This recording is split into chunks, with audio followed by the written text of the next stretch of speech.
Right food habits कि इतना important है क्या जेईई, नीट, सीईटी या कोई भी कॉम्पिटिटिव एग्जामिनेशन की तैयारी करने के लिए, प्रिपरेशन करने के लिए क्या फूड हैबिट्स की आवश्यकता है? बिल्कुल आवश्यकता है। मैं डॉक्टर बालराजू कर्री, आज हम आपसे बात करने वाले हैं इसके बारे में, फूड हैबिट स्टूडेंट लाइफ में कैसा होना चाहिए। स्पेशली अगर आप प्रिपरेशन कर रहे हो, फोकस कर रहे हो कोई कॉम्पिटिटिव एग्जामिनेशन के लिए, बहुत मैटर करता है आप क्या खाते हो।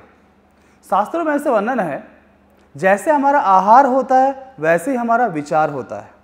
आहार और विचार का डायरेक्ट संबंध है, तो हमारा फूड से बहुत डायरेक्ट कनेक्शन है, तो बहुत इंपॉर्टेंट है। फर्स्ट फूड टिप, पहली चीज ये है, बाहर का खाना बंद कर दीजिए। Because in the food, the gross food, जो खाना बनाता है ना, जो खाना बनाता है उसकी कॉन्शियसनेस उसके अंदर जाती है, उसके विचार भी उस भोजन के जाते हैं, ऐसे हमारे शास्त्र कहते हैं। तो आपकी जो माता के हाथ का भोजन है वही खाइए, बिकॉज वो प्रेम से बनाती है, तो उनका प्रेम उस भोजन में इंग्रेडिएंट ऐड होता है जो बाहर कोई बनाने वाला उनका प्रेम ऐड नहीं करते हैं। और प्रेम भरा भोजन के अंदर भी कुछ चीज ध्यान देना जरूरी है, टू मच मसाला। सेकेंड पॉइंट, टू मच मसाले वाले भोजन आप मत खाइए। ज़्यादा मसाला होता है तो उससे बॉडी में एजिटेशंस होते हैं, और यूथ में तो ऐसे भी हार्मोनल चेंजेस बहुत होते हैं, और साथ में ज़्यादा मसाले वाले तीखे भोजन होंगे, एजिटेशंस बढ़ेंगे, और हमारे अंदर जो है ना अननेसेसरी डिज़ायर्स पैदा होंगे, इच्छाएं उत्पन्न होंगे, तो वो सब एजिटेशंस बढ़ेंगे। पहले से ही कचरा भरा हुआ है मीडिया के माध्यम से, और वापस क्यों यार, बॉडी की बैंड बजा रहे, एजिटेशन बढ़ेगी। इसीलिए मसालेदार खाना, तीखा खाना मत खाइए, उससे डिस्ट्रैक्शंस बढ़ते हैं। सात्विक भोजन होना चाहिए, सात्विक आहार करिए। सात्विक आहार लेंगे तो उससे वापस से हम मोड ऑफ गुडनेस में आते हैं, सत्व गुण में आते हैं, और सत्व गुण में ही फोकस करना पॉसिबल है बिना कोई डिस्ट्रैक्शन का। अगर आप चाहते हो कि आप कॉम्पिटिटिव एग्जाम में फोकस करें, घर का भोजन करिए और सत्व गुणी भोजन करिए। No too much of masala, too much खट्टा, नॉर्मल, हर चीज़ बैलेंस होना चाहिए, राइट। और तीसरा, ये भोजन तो ऐसा अच्छा भोजन खाना ही खाना है, और भोजन कब खाना है, थर्ड टिप सुन लीजिए।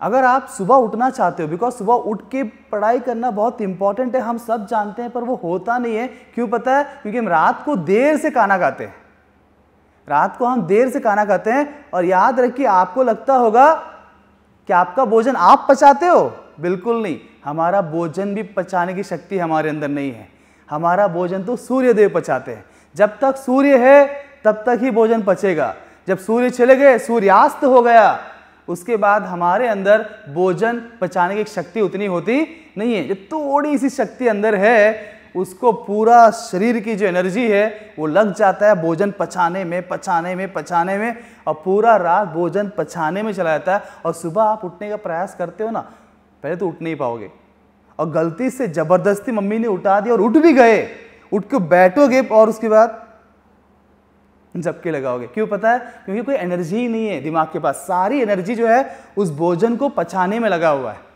इसीलिए हम उठ नहीं पाते, और हम बोलते हैं सुबह उठ के पढ़ाई नहीं होती है। ये कारण है, साइंटिफिक रीजन।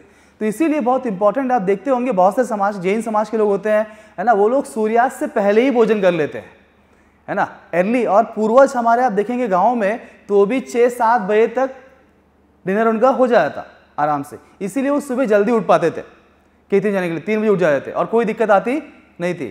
पर हमें दिक्कत आ रही है क्योंकि हम लेट भोजन करते हैं।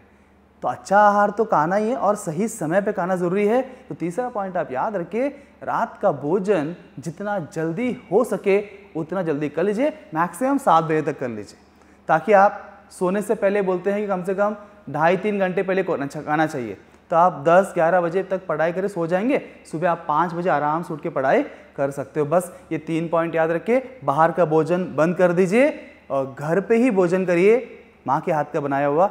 और दूसरा जो है, सात्विक आहार खाइए, बहुत तीखा खट्टा भोजन मत करिए, डिस्ट्रैक्शंस बढ़ेंगे। और तीसरा, समय पे रात को सोने से कम 3 घंटा पहले 7 बजे मैक्स टू मैक्स भोजन आप कर लीजिए। ये 3 छोटे से टिप्स है, बस और कुछ करना नहीं है। इससे बहुत सारे परिवर्तन आपके अंदर आएंगे और आपका जर्नी बहुत स्मूथ होगा। Thank you very much, all the best.